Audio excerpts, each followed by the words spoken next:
तो भाई मजा आ रहा है ना। डर भी लग रहा होगा कि अकाउंट्स का पेपर है और फिजिक्स के लिए थोड़ी सी हवाबाजी साइंस वालों ने बना रखी है कि फिजिक्स का पेपर हार्ड आया था तो सीबीएसई अकाउंट्स का पेपर भी हार्ड देगी और कॉमर्स वालों से पूरा बदला लेगी। जैसे हमें रोस्ट किया गया था हम भी रोस्ट करेंगे। ऐसा कुछ भी नहीं है, ठीक है। कुछ भी ऐसा सोचने की जरूरत नहीं है कि अकाउंट्स का पेपर भी हार्ड आने वाला है फिजिक्स की तरह। हो सकता है बिल्कुल ईजी आ जाए, ठीक है, और हो सकता है एवरेज आ जाए, लेकिन डिफिकल्ट का कोई चांस नहीं बनता। खैर छोड़ो, जो भी जैसा भी है, हम लोगों की तैयारी पूरी है। और इस टाइम पे जो कि तुम्हारे पास सिर्फ 48 घंटे बचे हुए हैं, मैं तुम्हारे लिए लेके आया हूं कि कंपनी की पूरी बुक, ठीक है, कंपनी की पूरी बुक सिर्फ 16 इलिस्ट्रेशन में, 16 इलिस्ट्रेशन में खत्म। अगर किसी ने ये 16 इलिस्ट्रेशन कर ली, भाई सारी वो चीजें आ जाएंगी जो पेपर में आने वाली है, ठीक है। ध्यान से देखो कौन कौन से टॉपिक हैं और कौन कौन सी इलिस्ट्रेशन है।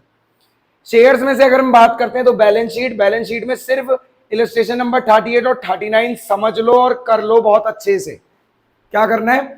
बहुत अच्छे से समझना और इनकी प्रैक्टिस करके देखनी है। क्लियर? बैलेंस शीट, वो भी नोट्स टू अकाउंट के साथ।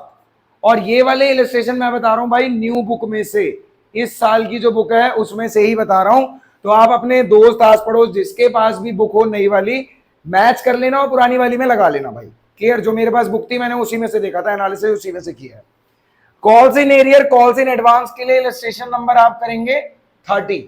फिर आ जाते हैं प्रोराटा पे। प्रोराटा तीन चीजों से चल रहा है भाई, बैंक से चल रहा है, उसके बाद पार्शियली हम उसको रिफंड कर देते हैं, पार्शियली पूरा दे देते हैं, या फिर फुल्ली रहता है, ठीक है। तो आपको प्रोराटा करना है, लेकिन ओवर सब्सक्रिप्शन में सिर्फ आप इलिस्ट्रेशन नंबर 18 कर लें। 18 से आपके सारे प्रोराटा के जितने भी 3 केसेस हैं वो खत्म हो जाएंगे उससे। कैटेगरी अलॉटमेंट भाई, जिसमें पहले वाले को इतना दे दिया, दूसरे वाले को पूरा दे दिया और तीसरे को रिजेक्ट कर दिया, ठीक है। तो ये कैटेगरी अलॉटमेंट है, इसमें इलिस्ट्रेशन नंबर 63 कर लें आप। कंसीडरेशन अदर देन कैश, भाई देखो मैं सिंपल ही बता रहा हूं। Consideration other than cash, share वाला और डिवेंचर वाला दोनों में चॉइस क्या सबसे ज्यादा चांस रहते हैं डिवेंचर के आने के, ठीक है। शेयर्स वाला कंसीडरेशन अदर देन कैश बिल्कुल 30% आता है, ठीक है। 30% चांस है। अगर वो जोन वाइज रहा तो भैया कुछ भी आ सकता है, ठीक है। तो ये चीज तैयार करके जाना। कंसीडरेशन अदर देन कैश के लिए आप इलिस्ट्रेशन नंबर 33 कर लेंगे। क्लियर? फिर फॉर फीचर के क्वेश्चन भाई ध्यान से करना, 6 नंबर का आएगा फॉर फीचर, ठीक है। चाहे और वो बड़े वाले क्वेश्चन में भी आएगा और अलग से भी फॉर फीचर का क्वेश्चन आएगा। तो भाई इनकी प्रैक्टिस अच्छे से करो। क्या कॉल्ड अप क्या पेड अप होता है ये बहुत ढंग से रट लो एकदम, ठीक है। तो इसके लिए इलिस्ट्रेशन नंबर 40 और 53 को रेफर करें। कैश बुक बनानी आनी चाहिए आपको, शेयर फॉर फीचर अकाउंट बनाना आना चाहिए आपको, शेयर एप्लीकेशन अकाउंट बनाना आना चाहिए। भाई जितनी भी जर्नल एंट्री हम करते हैं उसमें से किसी का भी अकाउंट बोल दिया जाता है कभी भी। ज्यादातर जो आता है वो होता है भाई हमारी कैश बुक बोली जाती है, क्योंकि बैंक जो है वो हर एंट्री में आ रहा है, ठीक है। जब जब शेयर के पैसे रिसीव होते हैं तब तब बैंक आता है, तो वो बनवा के देख सकते हैं भाई। लेजर के लिए तैयार रहना। उसके बाद issue of share to promoter underwriter. Promoter और अंडर राइटर को जो शेयर्स इश्यू करे जाते हैं उस टाइम पे जो भी एंट्रीज पास होती हैं उसके लिए आप रेफर करेंगे। रीड करके जाना है इसे, इसकी प्रैक्टिस नहीं है, सिर्फ रीड करना है। पेज नंबर 8.59 और 8.60 नई वाली बुक में। मैं बार बार कह रहा हूं नई वाली बुक में ढूंढना, पुरानी में ढूंढोगे तो मुझे ही गालियां दोगे कि पता नहीं क्या बता दिया, ठीक है। तो नई वाली बुक में से करना है। डिवेंचर भी भाई मैंने नई वाली बुक से ही बताया, यहाँ पे मैं न्यू बुक लिख रहा हूं, पुरानी बुक में ना देखें। कंसीडरेशन अदर देन कैश, इसका वाला भाई इलिस्ट्रेशन नंबर 14, 21 और 23 तीनों बहुत अच्छे से कर लेनी है। Clear? Collateral security illustration number 26, एक तब जब जर्नल एंट्री पास नहीं होती और एक तब जब जर्नल एंट्री पास होती है, दोनों आप करके जाएंगे। इलिस्ट्रेशन नंबर 26 रेफर किया उसके लिए मैंने। Issue of debenture from the point of view of redemption, आपने डिवेंचर इश्यू करे हैं सिर्फ ये सोच के कि मैं उसे रिडीम करूंगा। क्या करूंगा?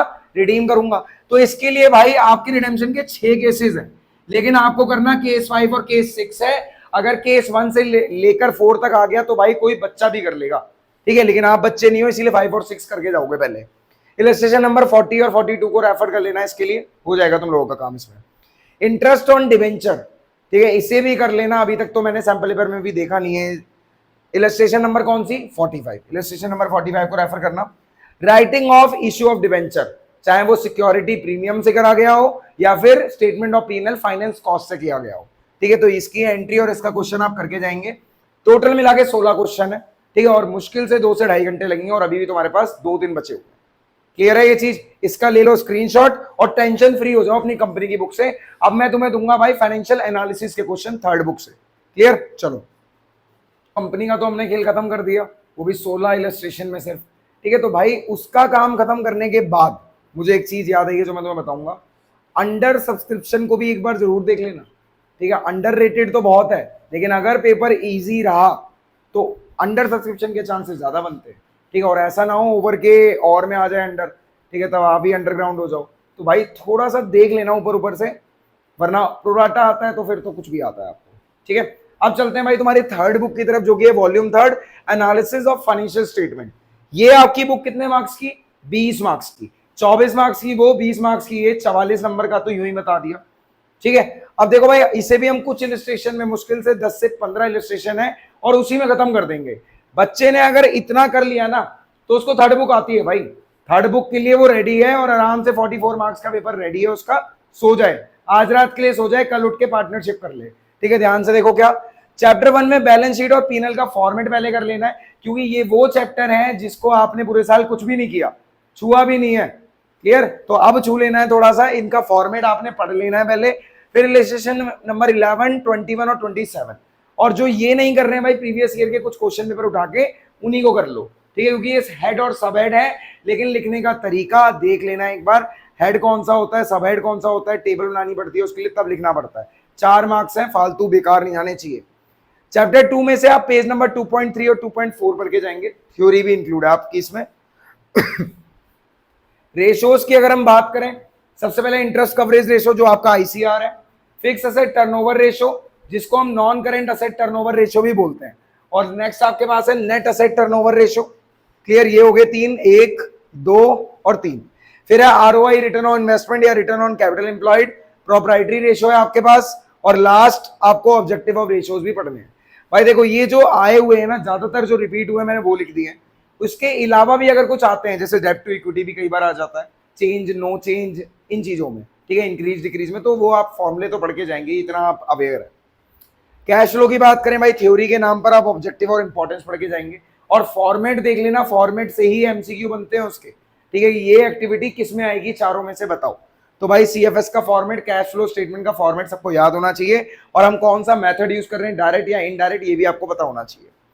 एडजस्टमेंट कौन कौन सी आपने देखनी है, डेप्रीशिएशन का अकाउंट, उसकी एडजस्टमेंट अच्छे से, provision for tax, tax made, tax paid, और परसेंटेज डिवेंचर, ठीक है, कि डिवेंचर अगर लिखे हुए हैं, रिडीम हो रहे हैं, इंटरेस्ट देना है नहीं देना, ये सारी चीजें। अब इलिस्ट्रेशन कौन कौन सी देखनी है भाई, 8 नंबर का है तो 3-4 तो इलिस्ट्रेशन करेंगे हम।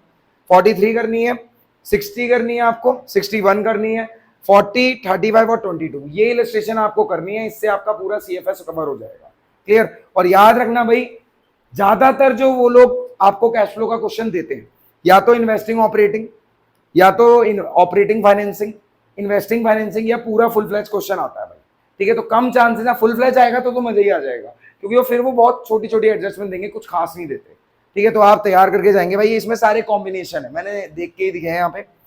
फिर है कॉमन साइज कंपैरेटिव आपका, इलस्ट्रेशन नंबर 7, इलस्ट्रेशन नंबर 9, और बुक के प्रैक्टिकल क्वेश्चन नंबर 10 और क्वेश्चन नंबर 14, और ये भी कौन सी बुक से, नई वाली बुक से, पुरानी से कोई नहीं करेगा, क्लियर। तो आपकी 2 बुकें कंप्लीट हो गई, 44 मार्क्स आपके दिमाग में आ चुके हैं। अब मैं आपको बताऊंगा पार्टनरशिप, एक बार इसका स्क्रीनशॉट लो, मिलते हैं अगली वीडियो में जिसमें मैंने आपको पार्टनरशिप बताई, और देखते हैं कितनी इलस्ट्रेशन में हमारी बुक कंप्लीट होती है, क्लियर।